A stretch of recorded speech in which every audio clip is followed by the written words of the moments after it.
Welcome to my channel. 안녕하세요 여러분. 썸네일 보고 오신 분들은 알겠지만 오늘 제가 말씀드릴 내용은 호주에서의 운전입니다. 호주에서 운전 진짜 쉽게 생각하지 마세요.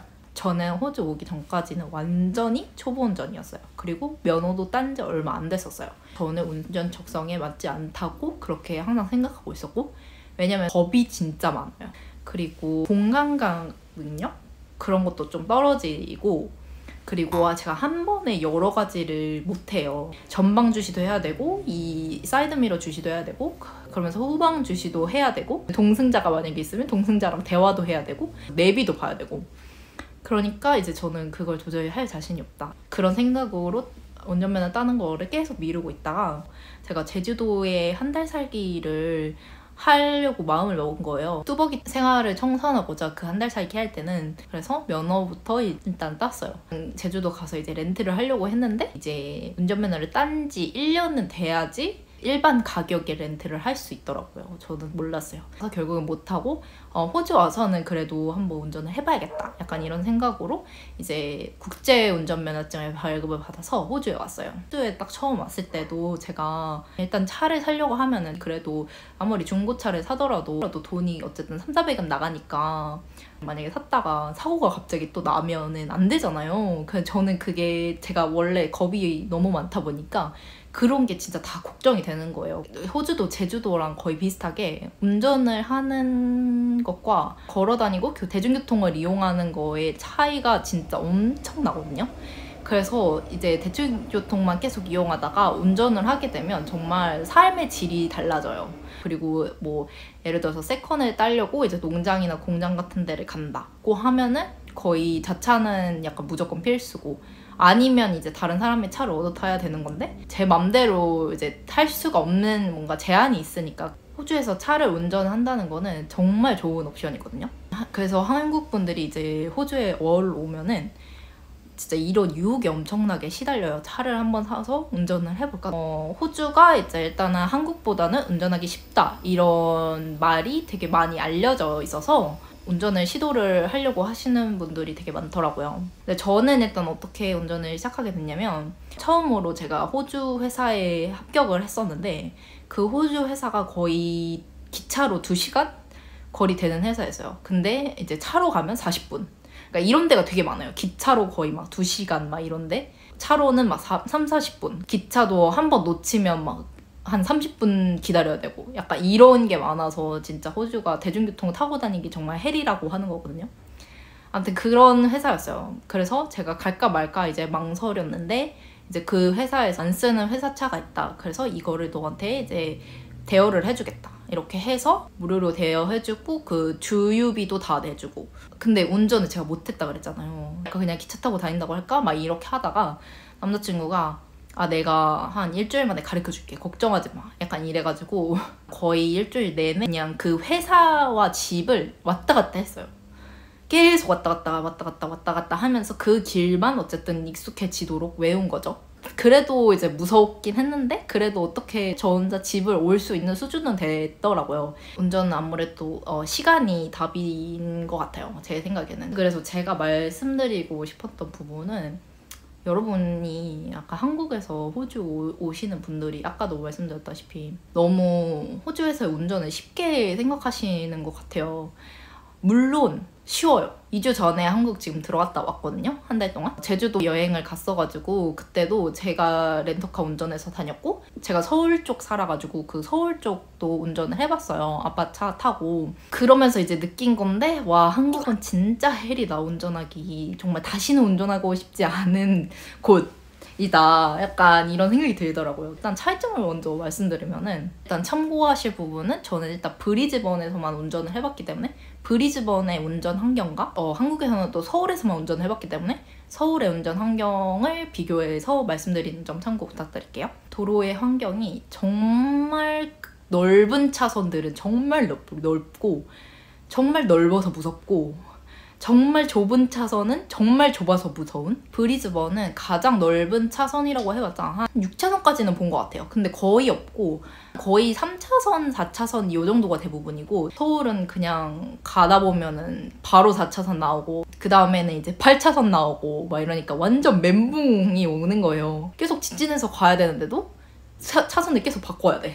그게 너무 헷갈리더라고요. 한국에서 운전할 때는. 호주는 그렇게 넓은 차선이 그렇게 없고 그리고 한국은 이제 또 골목으로 들어가면은 엄청 좁아지잖아요. 아빠 차가 산타페예요. 그래가지고 산타페가 되게 크잖아요. 그래서 제가 타는 차는 지금 세단이고 그래서 이제 그 차와의 뭔가 이렇게 넓이를 제가 계산을 못 하겠는 거예요. 이게 얼마나 큰지. 근데 아빠는 여기 들어가도 된다고 하고 여기 들어가죠? 약간 이런 식으로 하면서 진짜 너무 어렵거든요. 호주는 골목으로 들어가도 그렇게까지 좁은 데는 제가 본 적이 없어요. 그래서 이제 운전하기 쉽다고 일단 생각이 들고 이제 두 번째로는 운전자들 매너가 진짜 좋아요. 운전자들이 특히 룰이 있어요. 왜냐면 호주에서는 조금만 시골로 들어가면은 표지판 같은 게 되게 제대로 안 되어 있어요. 신호등 같은 것도 잘 없고 그러다 보니까 이제 운전자들끼리의 룰을 충분히 숙지를 하고 있어야 사고를 피해갈 수 있는 거예요. 그리고 그 룰을 떠나서도 양보 같은 것도 진짜 잘해주고요. 여기가 우회전 차선인데 제가 잘못 간 거예요. 그래서 예를 들어서 깜빡이를 켜서 이제 우회전 차선으로 들어가려고 한다. 그럼 보통 한국 같으면 절대 안 비켜주거든요. 호주는 거의 한 90%는 비켜줘요. 그리고 교통법규 이런 것도 진짜 잘 지키고 왜냐면은 한국은 제가 벌금이 근데 얼마나 하는지 모르는데 그래 봤자 한 5만 원에서 10만 원 사이잖아요. 근데 여기는 약간 기본 금액이 10만 원부터 시작하고 엄청 진짜 비싸게 나왔다. 그러면 거의 100만 원까지도 갈 수 있고요. 그냥 속도 위반 이런 걸로도 100만 원이 나올 수 있어요. 운전 중에 휴대폰 하다가 걸리는 것도 100만 원. 그렇게 벌금이 아무래도 세다 보니까 속도 위반하는 차를 진짜 거의 찾아볼 수 없고요. 정말 교통법규를 잘 지킨다 이런 생각이 들었어요. 제가 그때 이제 한국에 잠깐 한 달 동안 가서 운전을 하는 동안 너무 많이 느껴가지고 분명히 60km인데 60km로 아무도 가지 않는 거예요. 세 번째 이제 큰 차이점은 차가 없어요. 호주는 차가 정말 거의 필수에 가까운 거라고 했잖아요. 그래서 정말 젊은 사람들도 10대 갓 벗어난 이런 애들도 차가 다 있어요. 심지어 막 졸업 선물로 막 부모님들이 차를 한 대 뽑아주시기도 하고 그거에 비해 우리나라는 제 친구들만 주변에 봐도 20대 중후반쯤은 돼야 이제 차를 갖기 시작하잖아요. 운전도 그때쯤부터 시작하고 그런 거에 비해서 정말 차가 많을 수밖에 없는데 일단 인구 자체가 작다 보니까 특히 브리즈번은 도로에 정말 차가 없어요. 정말 퇴근 시간에 비교해봐도 그렇게 한국처럼 막 통째로 모든 도로가 다 막히고 주차장이 있고 막 앞으로 안 가고 이런 경우는 정말 보기 드물다는 거. 그래서 호주 오시는 분들이 호주는 운전이 쉽겠거니 이렇게 생각하고 초보 운전이시거나 장롱면허라도 이제 호주에 와서 운전을 시도하려고 하시는 분들이 되게 많더라고요. 근데 제가 이거에 대해서 이제 좀 경고를 해드리고 싶어서 사실 이 영상을 찍게 된 계기도 예전부터 생각은 하고 있었어요. 약간 호주에서의 운전 팁 왜냐면 제가 운전을 그래도 지금 한 지 거의 1년 반째 돼가니까 운전 팁이나 뭐 교통법규 팁 이런 거 영상으로 찍으면 좋겠다 이렇게 그냥 생각은 하고 있었는데 제가 한국에 다시 방문하기 바로 전에 거의 바로 전전날인가 되게 끔찍한 사고가 여기 퀸즐랜드에서 일어났거든요. 저랑 똑같이 약간 농장 생활을 했던 그런 사람들이고 뭐 호주에 온 지 2주밖에 안 됐다고 하더라고요. 2주밖에 안 됐는데 이제 그렇게 많이들 해요. 사실 농장 같은 경우는 정말 그런 대중교통이 아예 없거든요. 아예 없어서 여기는 진짜 차로밖에 갈 수가 없는 그런 곳이에요. 농장 같은 데는. 그러니까 그렇게 픽업을 하는 사람이 한 명이 있고 자차를 가지고 있는 사람이 그 자차를 가지고 있는 사람한테 이제 차가 필요한 사람들이 이제 돈을 내고 매달 이렇게 출퇴근을 하는 그런 방식인데 그분들도 그런 분들이셨던 것 같아요. 그래서 4명이 같은 차를 타고 가다가 운전자분이 잠깐 이제 헷갈리신 거예요. 한국이랑 호주랑 아무래도 반대니까 오른쪽을 항상 주시를 해야 되는데 왼쪽에서 오는 차만 보고 이제 가다가 그 오른쪽에서 오는 트럭에 치여가지고 이제 차 안에 계셨던 모든 분이 다 사망을 하셨다고 하더라고요. 저도 그렇게 똑같이 생각했었거든요. 호주는 진짜 한국에 비해서 운전하기 쉬운 나라고 되게 초보 운전자들이 와서 배우는 것도 괜찮겠다 이렇게 생각을 했었는데 그 생각을 약간 그 뉴스를 듣고 나서 약간 싹 바뀌더라고요. 그러고 나서 이제 생각해보니까 한국인 분들이 이제 그렇게 생각하고 와서 운전을 시작하면은 정말 위험하겠다 이런 생각이 들더라고요. 가장 위험한 부분은 한국이랑 운전석도 반대고 저도 이제 한국 가서 운전을 했다 그랬잖아요. 근데 저도 사실 엄청 걱정했거든요. 저는 호주에서 오히려 운전을 배웠으니까 한국에 가면 이제 헷갈리지 않을까 막 이런 거를 되게 걱정을 했는데 사실 한국에 갔을 때는 저는 거의 그런 도로 이런 거는 헷갈리지 않았어요. 한국은 차가 많잖아요.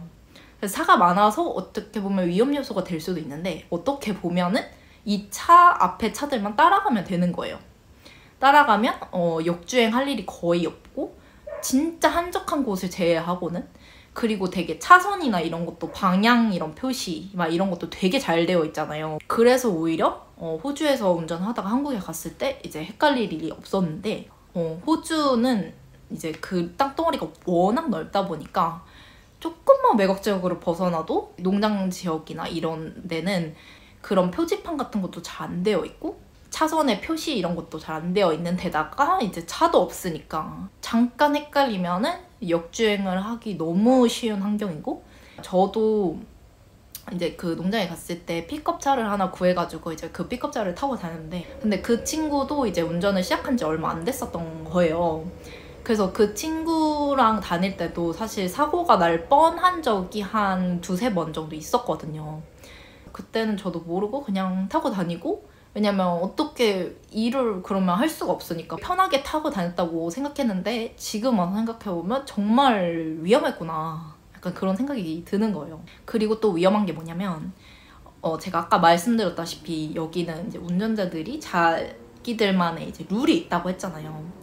이제 그런 룰을 예시로 하나를 들면은 그 기브웨이 룰이라고 있어요. 그래서 무조건 우측에서 직진하는 차들은 무조건 양보를 해야 돼요. 그러니까 제가 우회전을 하거나 좌회전을 하면은 직진하는 차들은 거의 무조건 다 양보를 해야 된다고 생각하시면 되거든요. 근데 한국에서는 또 보면은 그냥 거의 눈치 게임이더라고요. 약간 누가 먼저 가냐 약간 눈치 슬슬 봐서 약간 그냥 내가 먼저 가면 내가 먼저 가는 거고 약간 직진차가 먼저 가면 직진차가 먼저 가는 거고 약간 이런 시스템이더라고요. 그래서 되게 멘붕 왔었는데 이런 거에 이제 한국 분들이 사고가 날 수가 있는 게 이렇게 직진하는 차들이 사실 우회전하거나 좌회전하는 차들을 그렇게 신경을 안 써요. 뭐 물론 다 주시를 해야 되긴 하지만 얘네는 무조건 나에게 양보를 해줄 거야. 약간 이런 믿음을 되게 가지고 있어요, 차들이. 이런 것도 되게 한국에 갔을 때는 저는 막 진짜 눈치 게임 하면서 누가 먼저 가나 와. 그 약간 회전교차로 있잖아요. 호주에는 그런 회전교차로들도 엄청 많거든요. 제가 이제 직진을 하고 있었는데 여기서 오는 차들이 안 멈추고 그냥 이렇게 가는 거예요. 근데 호주에서 그렇게 가면 무조건 빵 거려야 되거든요. 근데 제 옆에 언니가 앉아 있었는데 전 또 이해가 안 가는 거예요. 아니 무조건 무조건 멈춰서 있어야지 내가 가는데 언니가 왜?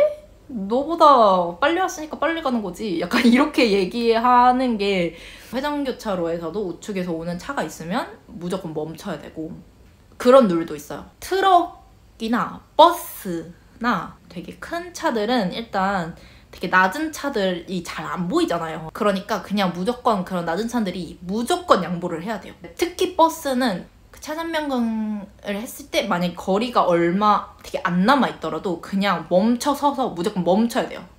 멈춰서서 얘를 양보를 해줘야 돼요. 근데 뭐 우리나라는 그딴 거 없잖아요. 그냥 버스든 뭐든.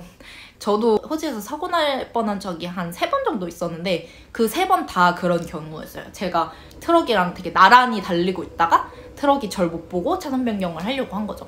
그리고 호주는 차가 이제 별로 없는 대신에 도로가 워낙 널찍널찍하고 그런 1차 산업들이 되게 발달해 있다 보니까 트럭들이 굉장히 많거든요. 트럭들이 굉장히 많고 트럭들이 정말 상상 이상으로 커요.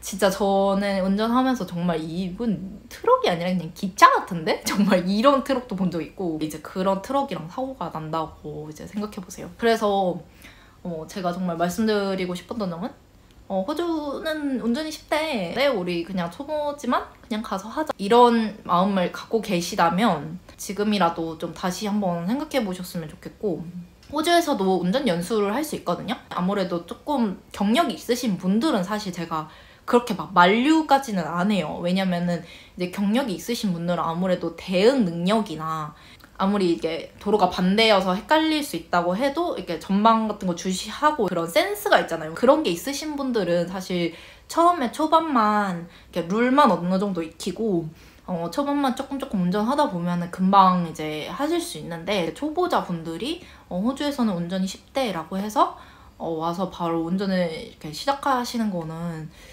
정말 만류하고 싶어요. 만약에 정말 하실 계획이 있으시면은 한국에서 운전 연수를 받거나 아니면 호주에서라도 운전 연수를 받아서 조금 운전에 관해서 좀 익숙해지고 나서 운전을 하시는 거를 정말 추천을 드리고요. 그리고 그게 여건이 안 된다 하시면은 뭐 구글 같은데 호주 운전 규칙 뭐 이런 거 치면은 그래도 나오는 게 많이 있으니까 그런 표지판이나 규칙 정도는 제발 숙지를 해서 오셨으면 좋겠어요. 운전이 쉬운데 룰도 생각보다 되게 다르고 그런 거를 하나하나 숙지를 하지 않으면 정말 큰 사고가 날 수 있거든요. 그래가지고 그런 거를 무조건 이제 숙지를 해서 오셨으면 좋겠습니다. 그러면 안녕!